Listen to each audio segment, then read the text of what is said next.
마귀는 우리의 전 인격을 공격합니다. 의지와 지성과 감정, 이것을 공격을 합니다.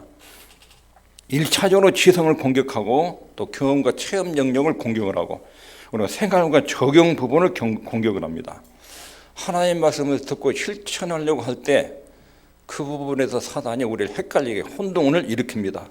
구약성경에 보면 십계명의 핵심 내용이 내가 거룩하니 너희도 거룩하라. 하나님의 자녀로 분류가 됐으면, 하나님의 자녀로 구별이 됐으면 그때부터 거기에 맞는 생활을 해야 된다. 생활을. 그게 십계명입니다. 내가 너희를 애굽 땅 종되어서 건져내서 내 아들 딸 내 백성으로 삼았다. 그러므로 지금부터 너희는 10가지 계명에 따라서 이 땅을 살아라. 너희들은 거룩한 내 백성이니까 내 백성에 걸맞는 생활을 해라. 이것이 십계명입니다.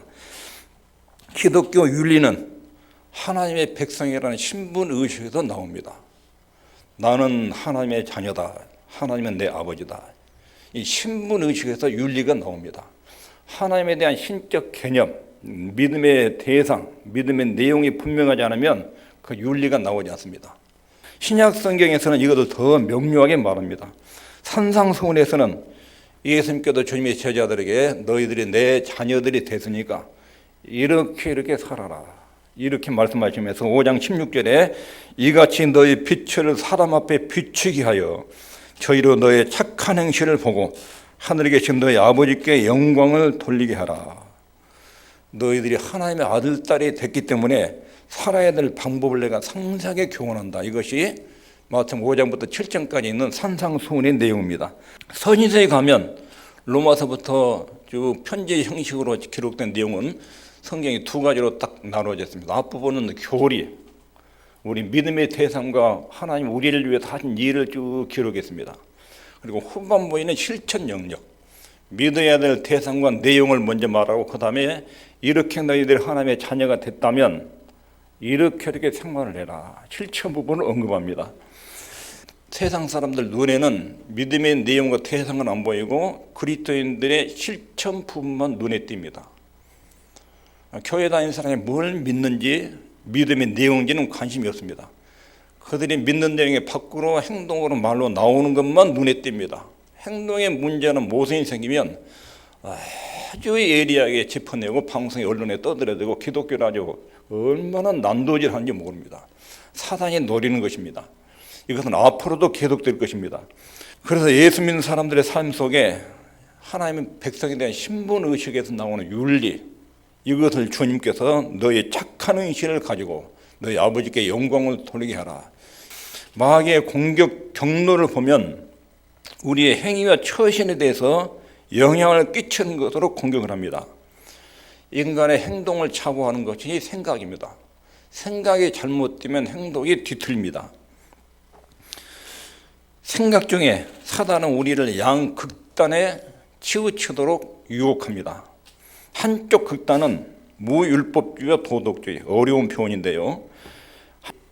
교리와 논쟁에만 관심이 있고 술 먹고 방탕한 생활을 즐기는, 이렇게 사단이 실천적 영역을 이렇게 왜곡시키고 이탈시키게 만드는, 사단의 공격이 이렇게 실천 영역이 나타납니다.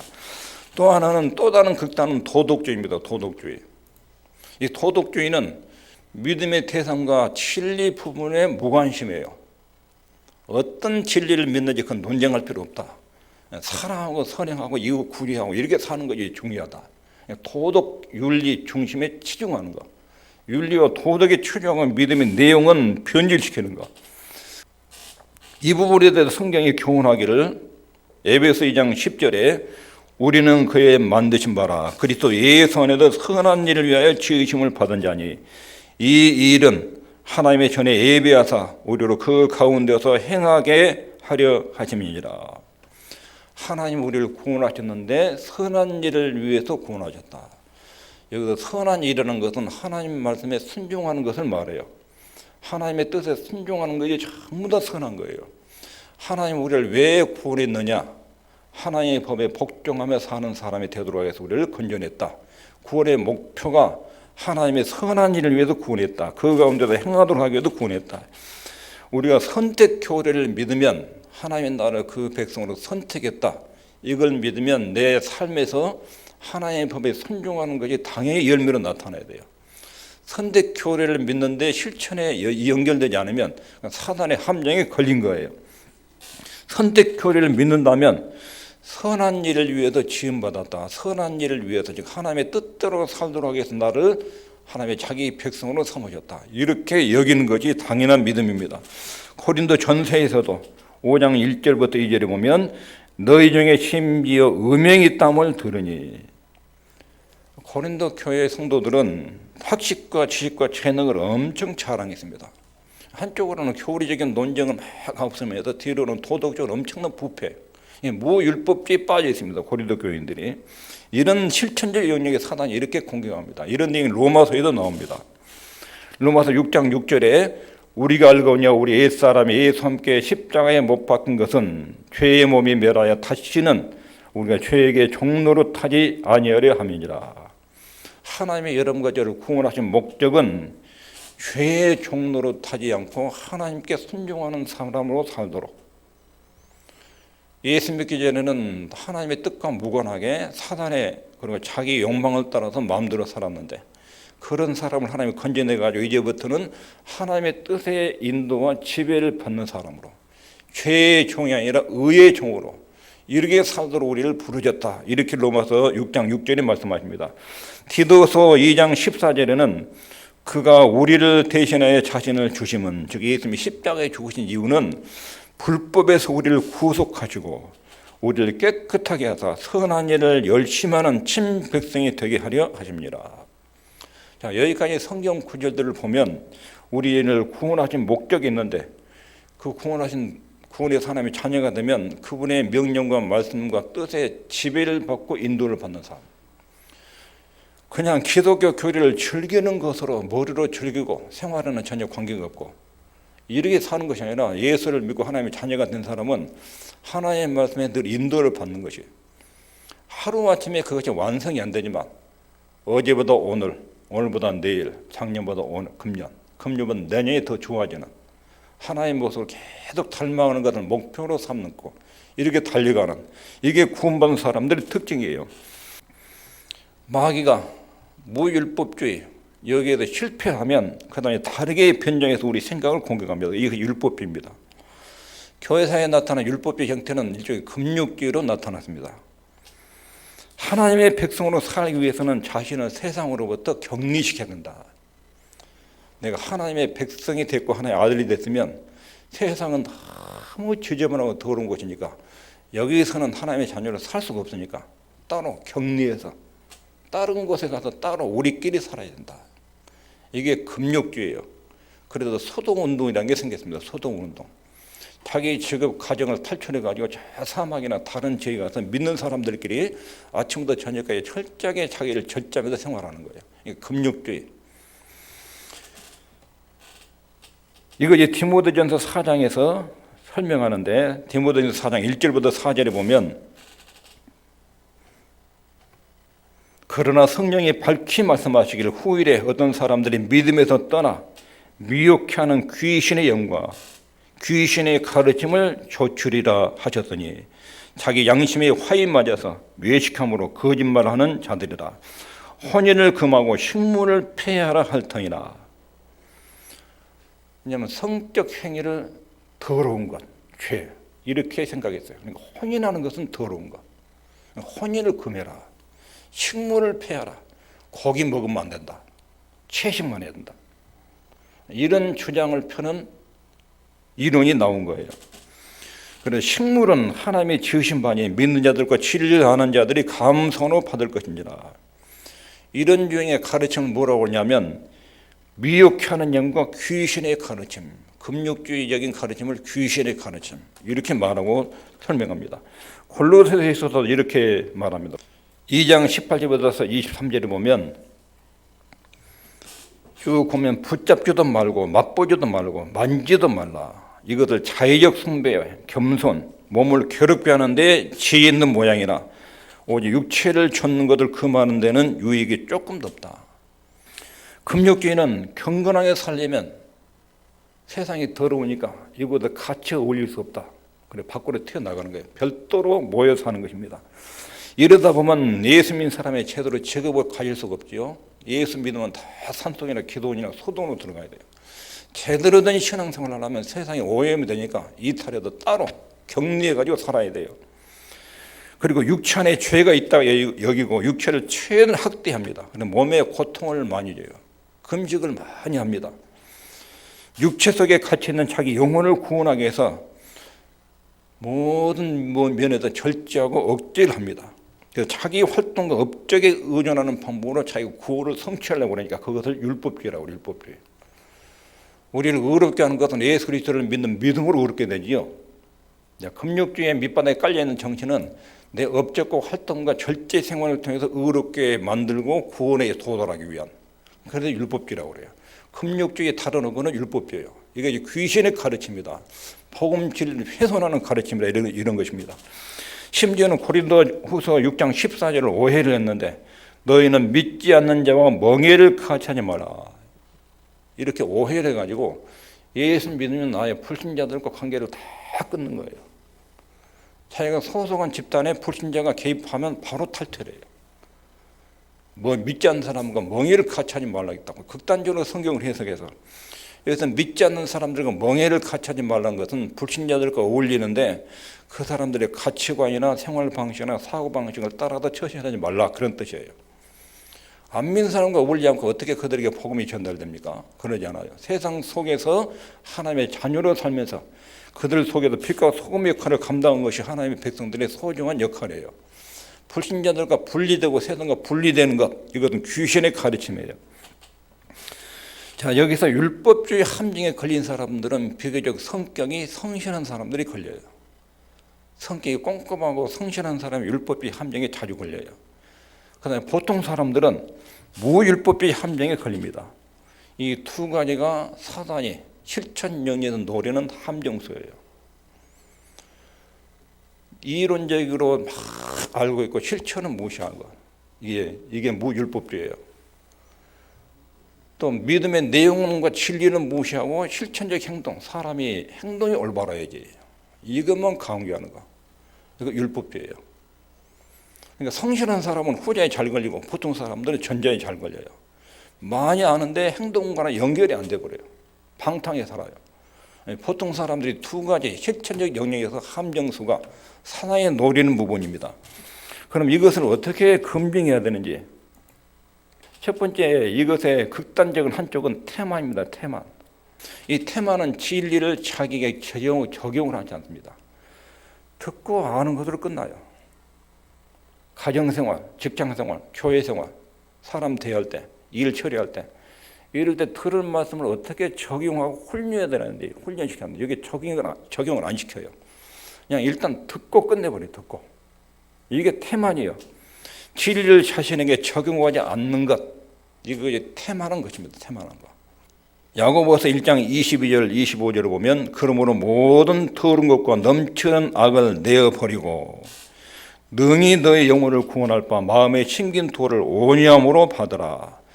너희는 도를 행하는 자가 되고 듣기만 하여 자신을 속이는 자가 되지 말라. 누구든지 도를 듣고 행하지 아니하면 그는 거울로 자기의 생긴 얼굴을 보는 사람과 같으니 제 자신을 보고 가서 그 모양이 어떠한 것을 곧 잊어버리거니와 자유케 하는 온전한 율법을 들여다보고 있는 자는 듣고 잊어버린 자가 아니요 실행하는 자니 이 사람이 그 행하는 일에 복을 받으리라. 성경도 읽고 설교도 들어요. 시간도 거기에 많이 투자도 합니다. 그리고 옳다고 느낍니다. 그런데 다 잊어버려요. 그런데 진리를 자꾸 들으면 사단이 유혹하는 속법들이 눈에 들어옵니다. 그런 진리를 가지고 그걸 물리치는데 적용을 해야 됩니다. 그래야 삶의 능력이 나타납니다. 베드로후서 1장 4절에 이로써 그 보배롭고 지극히 큰 약속을 우리에게 주사. 이 지극히 큰 약속은 천국에 대한 약속입니다. 하늘나라의 영광에 대한 엄청난 약속. 이 약속을 받은 사람은 너희로 정욕을 인하여 세상에서 썩어질 것을 피하여 신의 성품에 참여하는 자가 되게 하려 하셨으니. 여러분 죽으면 천국 간다는 소망이 있습니까? 천국에 대한 소망이 또렷하게 있으면 거기 가면 누구를 만나지요? 예수님을 만나요. 엄청나게 영광스러운 그분을 만나요. 이 소망을 가졌다면 여기 사는 동안 자기 품행을 조절해서 신의 성품, 주님을 닮아가는 일에 질주한다. 근데 천국의 소망을 가졌어요. 근데 생활이 엉망이에요. 그래서 그 소망 가짜라, 가짜. 구원받았으면 정정을 위해서 세상에서 썩어질 것을 피하고 버리라. 신의 성품에 참여해라. 그 다음에 나오는 말씀이 신의 성품에 참여하라 해놓고 5절부터 7절에 보면 이러므로 너희가 더욱 힘써 믿음에다가 계속 공급해줘라. 여기 공급하라 이 말은 오케스트라.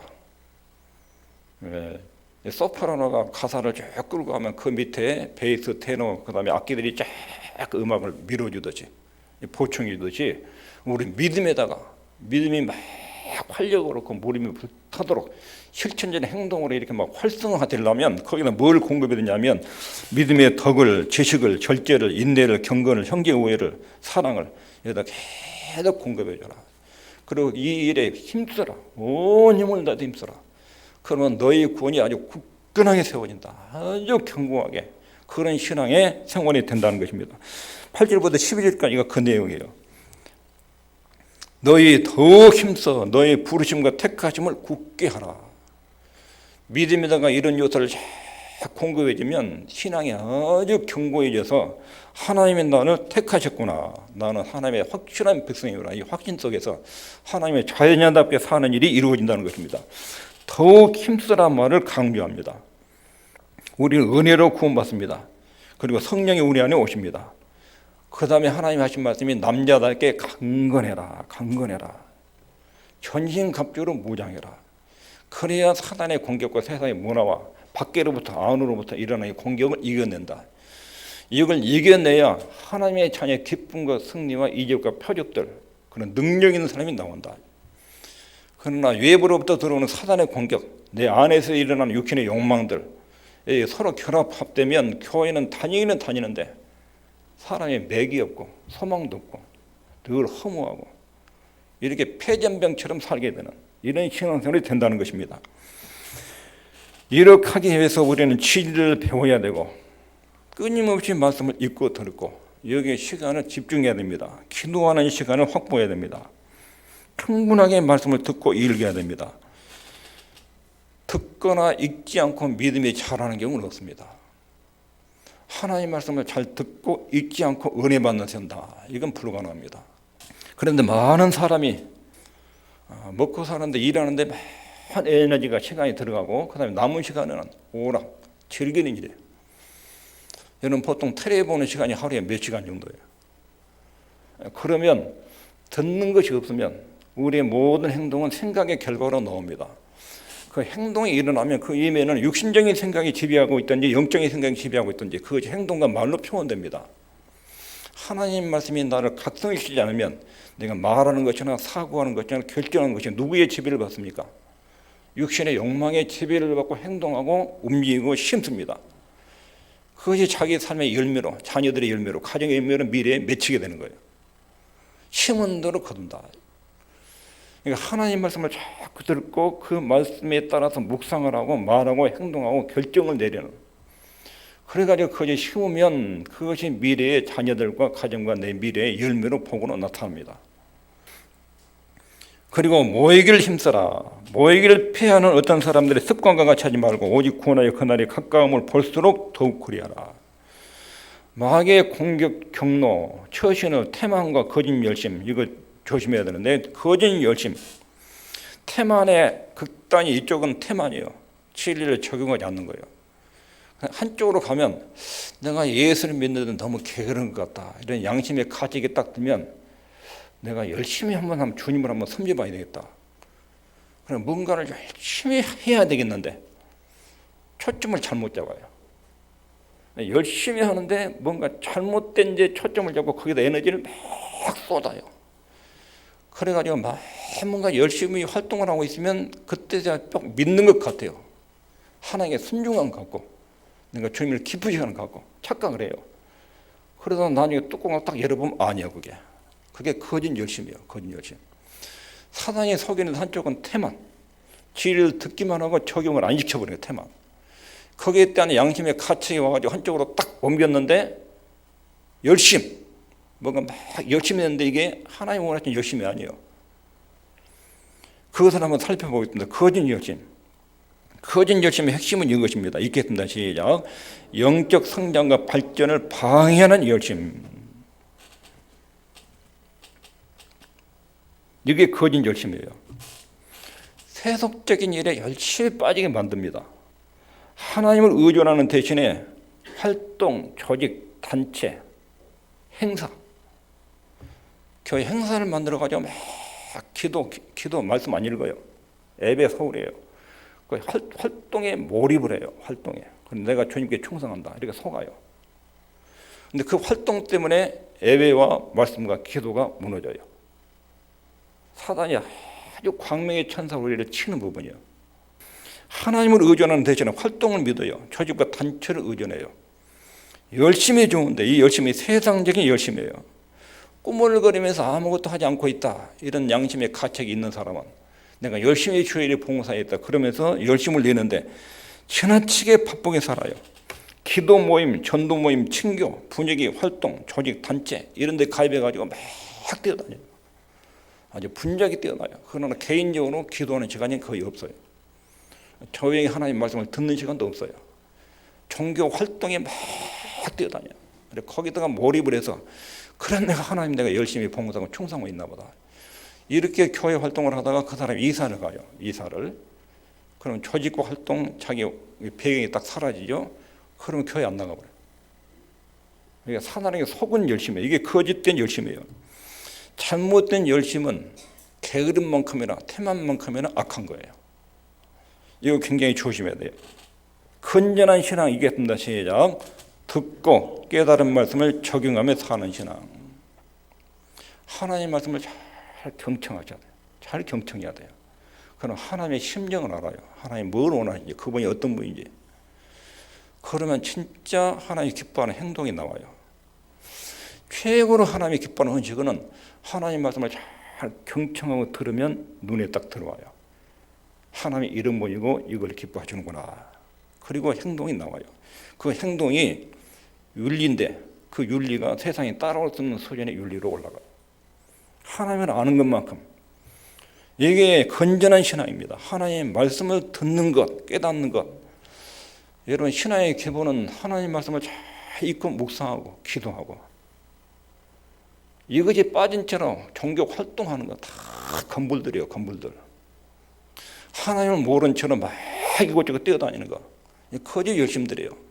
이거 많이 교회에서 사단이 착각하게 만들어서 신앙을 왜곡시킵니다. 로마서 10장 2절 읽겠습니다. 시작. 내가 증거하노니 저희가 하나님께 열심히 있으나 지식을 좇은 것이 아니라. 유대인들이 열심을 두고 말해요. 유대인들이 얼마나 열심히 종교활동을 하는지요. 근데 그 사람이 활동하면 활동할수록 복음 진리를 방해를 했습니다. 방해를. 하나님의 교회를 파괴를 한 거예요. 거짓한 열심은 교회 안에 들어와 있음에도 교회의 복음 진리를 파괴를 해요.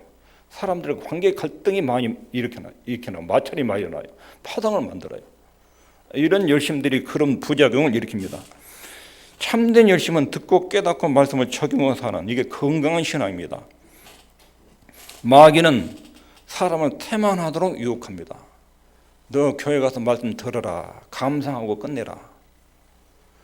이게 실패하면 그 다음에 오른쪽으로 너 열심히 봉사를 해라. 열심히 신앙생활을 하라. 그러나 그것 때문에 너의 진짜 영적인 성장, 발전 이것은 방해를 받도록. 이게 광명의 천사로 위장해서 우리를 공격하는 사단의 수법입니다. 우리의 열심이 영적인 성장과 발전을 방해한 것.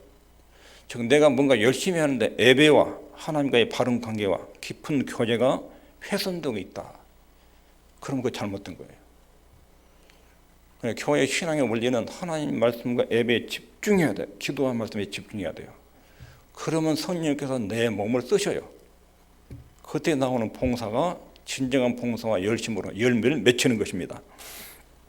예수님 모습을 보면 예수님은 전혀 양극단에 치우치지 않았어요. 무율법주의, 금욕주의 이쪽에 치우치지 않았고 태만도 또 잘못한 열심도 예수님 모습을 찾아볼 수 없습니다. 예수님은 언제나 아버지의 뜻대로 행합니다. 좌우로 치우치지 않고 무수한 사람들의 비난과 조롱과 그런 목소리가 있어도 하나님의 정하신 뜻, 십자가의 길을 그대로 걸어갑니다. 좌우로 치우치지 않아요. 이게 우리 주님의 모습입니다. 베드로전서 2장 11절 12절에 사랑하는 자들아 나그네와 회인같이 너희를 구원하노니 영혼을 거스려 싸우는 육체의 정욕을 제어하라. 너희가 이방인 중에서 행실을 선하게 가져 너희를 악행한다고 비방하는 자들 하여금 너희의 선한 일을 보고 공고하시는 날에 하나님께 영광을 돌리게 하라. 불신자들이 우리에 대해서 이렇게 막 나불거려서 비난하는데 너희들 선한 행실로 그들의 입을 막아라. 너희들이 착한 행실로 그들의 비방하는 입을 막으라. 이 거룩한 생활입니다.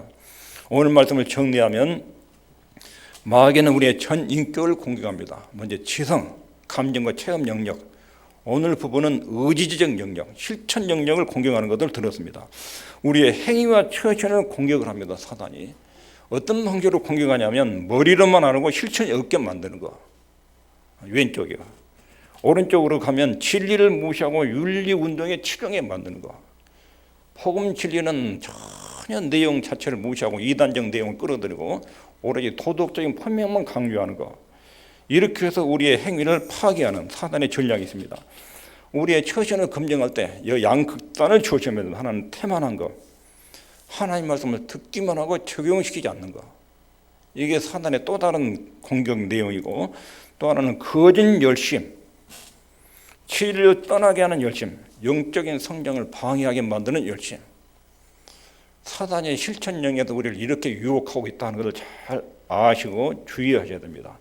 하나님의 말씀에 따라서 이런 사단의 공격을 잘 대처해서 여러분과 제가 하나님이 원하시는 순종으로 잘 할 수 있게 되기를 바랍니다. 기도하겠습니다.